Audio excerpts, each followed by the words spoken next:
I'm enthusiastic about today's guest who's here to share some of her wisdom with us on how she has been able to be successful with her coaching practice.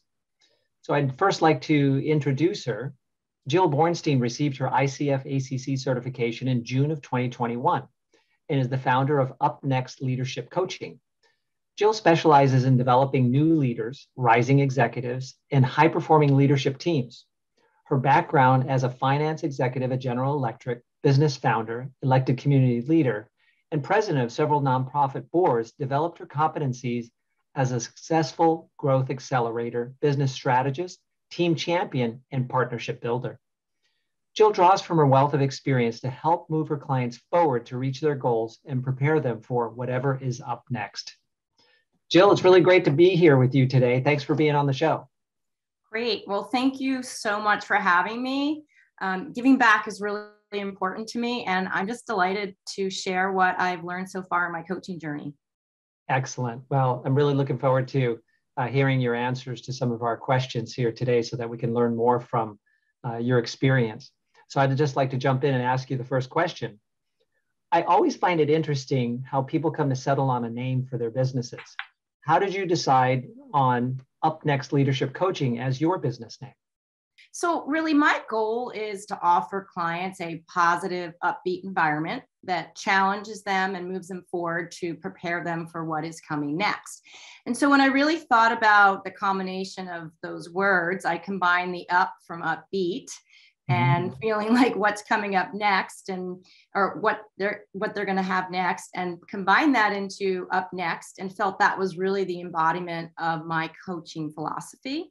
And so when I work with clients, I want them to feel that positive view, and I want them to be able to imagine, overcome obstacles, and really achieve what's up next, whether it's their fundraise, whether it's that promotion they want, whether it's creating a new team environment, or making choices about work-life balance, all which can be supported and accelerated with coaching. Excellent. So the client might see it as what's up next as their next opportunity, but you were also thinking of from upbeat, which I really agree with, because I love that term upbeat, and I try to bring that level of enthusiasm to my work as well, and just haven't lost it in 13 plus years. I'm still very excited about the work that I do. So you've been in business just over a year now. Yeah. What have you learned about starting up a new coaching practice? There's kind of 5 key things that I've learned this year. And the first one is, one of the things I learned through training, but making sure when you get your client that they're really committed to being coached. I've had a few scenarios where someone was either told to be coached or offered the opportunity to be coached, and it's just really not a successful and fulfilling relationship for both of you. You end up wasting time. The second big learning of this year was that I do have ideal clients that I want to work with, but it's really also important to get the experience. And so you may have a niche that's going to be your space, but when an opportunity comes along that maybe is not exactly your niche, but you can have a committed relationship with that person, it makes sense to go for it, because you'll learn a lot. And the third thing that I've really found, and I actually go back to my materials over and over again, but the session structure really matters. The strong opening, the check-ins, and asking for feedback at the end from your client. If you don't have that approach, again, you're just not going to be successful for the client. And then listening. I recall in training, people would say, well, how do I know the next question to ask? And the deeper you can listen, it just comes to you. And you really have to train yourself to hear for those keywords. And then finally, have your own coach. I have someone I worked with that I met through the Center for Executive Coaching, and we've continued a relationship. That's terrific, Jill. One thing that I get from your answer is to be discerning with who you work with, in the sense that they want to be coached. That seems to be really important. I've heard that before, and I think it's really important for newer coaches to understand that to not get confused with your second idea, which is you might get the opportunity to work with people who aren't exactly in your niche, and you should take that opportunity. but not if they don't want to be coached. So don't confuse the two responses. Exactly. Yeah. Terrific. Okay. So what's worked for you to get your practice off the ground? One of the things I did, I was actually pretty strategic in my first 100 certification hours. I went to some leaders that I knew, and I just didn't use friends to get my certification hours. I asked them, how could I work with some people on their team? And so I was able to prove myself within a couple businesses as I was doing my certification hours on more of a barter basis. So that was super helpful for getting the next engagement with them. The other thing is I tried to use my network that I had pretty authentically, meaning not just sending out emails and letting everyone know, yeah, I'm a coach now, but really thinking through, well, if they were to receive an email from me, like how could I help them, or how could I, how could they see that I could bring some value? So strategically kind of sorting my list and thinking about who's in a new leadership role right now, who's gone to a new company, who might be concerned about building culture, and then sending targeted communications to my network that way. And then the last thing I did is at the beginning of the year, I said, well, what kind of mix of clients and do I want to have this year? And, how much time do I want to spend in what I would call either more of a team approach, meaning taking on a leader and his team and working through some team issues, versus more of the one-on-one coaching. And so I did that. I think I've gotten about a third of my coaches through my network, my clients, sorry. And then a third I've partnered with another coach that I met through the CEC, and I've been subcontracted by her to help her on some larger projects she's found. And then I did decide to align with a platform coaching company. And so I find I've gotten some great experience through them. I probably will shift my mix going forward, but this a third has worked really nicely this year for me to get some experiences and get and really tackle a lot of issues that have been helpful for my clients to solve. Wow, some really great ideas there, just in that single answer, Jill. This idea of not relying on a single stream to receive your leads, so to speak. The idea of being more strategic in your outreach, because this is something that many coaches seek to do in the beginning of establishing their practice, is reaching out to people in their network, of course. But this idea of actually thinking a little more thoughtfully about some changes that they may be going through in their lives and why they might be more interested in speaking to someone who's a coach. Right. It makes a lot of sense. So thanks for adding that extra step into the process. That's really going to help people. How are you helping leaders navigate the new normal? Trust building, understanding values, behaviors, just working expectations in this new normal of remote first, right?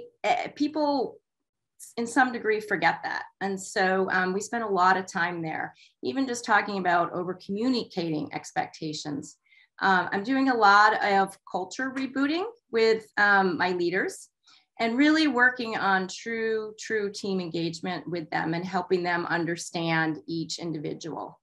And it was really interesting. Yesterday, I was working with a leader and, they said to me, well, in our remote world first, we've actually learned that we need to come together once a quarter. We just can't get deep enough. And so trying to then say, well, then how do you emulate that when you're not together, and really working on that element. And that's a huge part of what I've been doing. What do you do differently when it comes to working with teams versus coaching an individual leader? Sure. What I've seen this year is when I'm working one-on-one with the individual leader, we actually tend to focus more on a behavior of theirs and getting a mindset change from them. And when I'm working with the teams, we tend to we focus on the problem, right? Like what is, so if it's morale is the issue, then how do we fix morale for the organization? As opposed to the leader, we're getting some mindset shifts that we're trying to work on. And so you kind of see what you're coaching is slightly different. Right, I can see that. So with the leader, you might be establishing a new behavior, for example, or seeking to change a perception about how they see the situation or the world. But with the team, it's really, I don't want to say tactical, but it is somewhat more tactical in that you're not necessarily trying to create a mindset shift in the team as much as help them to work better together as a team and focus on what might be their number one concern at the moment. Yeah, I mean, I started working with a leader and he came to me and he said, I need to work on accountability. I'm just not getting it from my team. And it became really evident. Yes, we needed to shift his mindset, but we needed to work through the team in terms of how they operated together. They were silos on his team. And so once we started getting in there, we impacted accountability and his behaviors, but then tactically how they are operating completely. He started adjusting how that worked. And it's really been a great success for both him and his team achieving what they need. Excellent. Now, in your bio, it says that you're a partnership builder. I mentioned that as that it was one of the last words in the type of work that you do. So what does that mean, partnership builder? So, when you think of a relationship between two people, one of the things that maybe isn't always as clear, what are each other's expectations of each other? And that's when breakdowns happen. And so when I think about a partnership, my expectations as a coach and their expectations of me and it's clear, it's upfront. We've contracted it. We know what it means. And therefore we can build and collaborate together.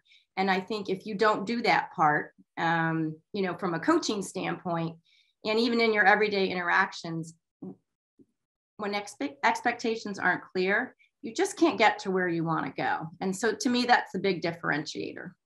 Do you find that you need to explain that to people when they do read your bio or your description? Not so much specifically around the description, but I will get into it when I am talking to a potential client or once we start our engagement, just reiterating that this only works if we're clear on expectations between each other. And then just like they need to do with their team, we should continually revisit and making sure that expectations are continued to be clear and that we're also meeting each other's expectations. And that reminds me of what you had said earlier about being a little more discerning about who you work with, that when expectations are clear, people want to be coached, they understand what coaching is, and they have some big objectives that they would like to work on, the chances of success are greater. Right, exactly. So we talked about you working with leaders versus working with teams. When you work with leaders, do you focus on specific areas of leadership with them? Yeah, so one of the biggest areas that I've been focusing on, or they've been wanting support on, is building trust, building culture, and building connection. Because of the remote and hybrid situations that teams are in, it's just a challenge. And I think without that focus, the teams just don't perform like they should. And so while during COVID, it had become accepted that we were just going through this period, but now that we are, back out into the new normal, as we discussed, like leaders just want to focus on that. The second place that I'm spending a lot of time right now, or I really love, is preparing leaders for a new role and then helping them transition. I had a client this year that I was working with. She was looking to get to the director level, and we got her there. And then she said, well, I need you to stay with me. I need you to help coach me through the first 4 months because I'm in a new role and I need to make sure it happens, that I get off the ground in a great way. And then finally, the one other specific area that I am spending a lot of time in is actually people who are leaders for the first time. And I find that really interesting. I have 4 sons who happen to be new into the work world. And the stories I get on the backside when they have managers who have never been trained properly on how to lead, and how counterproductive it is for them in the office. They don't have work to do, they're bored. And so I have a lot of passion for also working with first-time leaders. And it actually enables me to kind of get a connection of the whole organization. Fascinating. I think this is a reason why there's a trend towards pushing coaching down to lower levels in the organization, because onboarding is not enough, training is not enough. When you add coaching to the mix for newer leaders, it can make a big difference. Yeah. So Jill, I know you already have your ACC credential, and my understanding is that you're working steadily towards even your PCC credential. What has been your experience in the marketplace with clients being interested in you having an ICF credential? Yeah, well, what I find interesting, it's not that anyone specifically ever asked me for it, but I think the understanding that that you have it just goes a long way. And so while anyone can, put their name out on the window that they're a coach, I think it gives the coach a lot of confidence to know that I've gone through a rigorous program. I've done my hours and I've taken a test to demonstrate my knowledge. And so I think also, as coaching slightly becoming more commoditized, or as you said, pushed down into the organizations, the credentialing is even more important, because as a profession, we need to keep high standards. And it's one way to make sure that happens. I couldn't agree more. I believe that the credential sometimes is a part of the hiring criteria, but what it does for you on the way to getting it only makes you a better coach. So even if the client didn't require it, you'd already know that you're a better coach because of the journey that you've gone through to achieve that. Exactly. Yeah, thanks for clarifying that. What's up next for you in your coaching journey? There's kind of three things. One is I really want to continue focusing on leaders who want to reboot their culture. And it's not like new culture, but it's really taking what they have and reinvigorating it, because that's how you get high performing teams, is if you focus on the culture. Two, as I mentioned, I have this passion for new leaders, and I think it's important to stay connected in that space, because you learn so much that you can also bring to executives that you're working with as well. Like, they just need to understand what's going on in the organization. And then the last one is kind of a fun space. I partnered with this woman named Christina O'Leary, who's a stand-up comedian. And we are working on a new program to talk about bringing joy into the workplace and using truth and trust and joy as a way to help engage the workplace culture. So it's a kind of a fun little twist on a corporate training that we're working on, which I'm really excited about. Partnering with a stand-up comedian to develop corporate training. Yeah. That's exciting, Jill. Really interested in learning more about that once you have that program together. Oh, yeah, it'd be great. Well, yeah, we did a test case together with a company, and it was fantastic. So it was one of those things we kind of got put together, not knowing each other, and we walked out of there and we said, wow, like trust, truth, and humor. If you can make them laugh, you mean it's true. And so it's very interesting. But yeah. I actually saw a book in the bookstore recently that was written by at least one professor from Stanford about the importance of humor in the workplace. Yes. Yeah, absolutely. It kind of reminds me of that. So my feeling throughout this interview, Jill, is that you're loving your new life with UpNext. How has your life changed since you left the corporate world and went into running your own coaching practice? Well, a couple of things. One is I love all the interesting people I'm working with. So I feel like my network has gotten bigger since I left the corporate world and started my own practice. Two is the flexibility for me personally is fantastic. I can take my computer with me and I support my clients from wherever I'm at. So that's been really, really nice. And then I would just say the third thing is, like, I've used a lot of what I've learned through coaching to improve myself.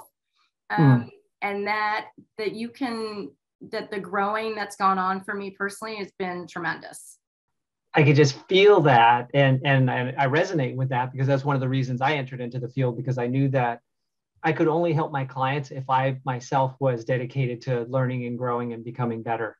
It's been the case. Thanks so much for being here with us today, Jill. It's been really fun talking with you, and you shared so much great wisdom that you've accumulated in a short amount of time getting your practice off the ground. So thanks for being so generous with us. Well, thank you for having me. I really enjoyed it.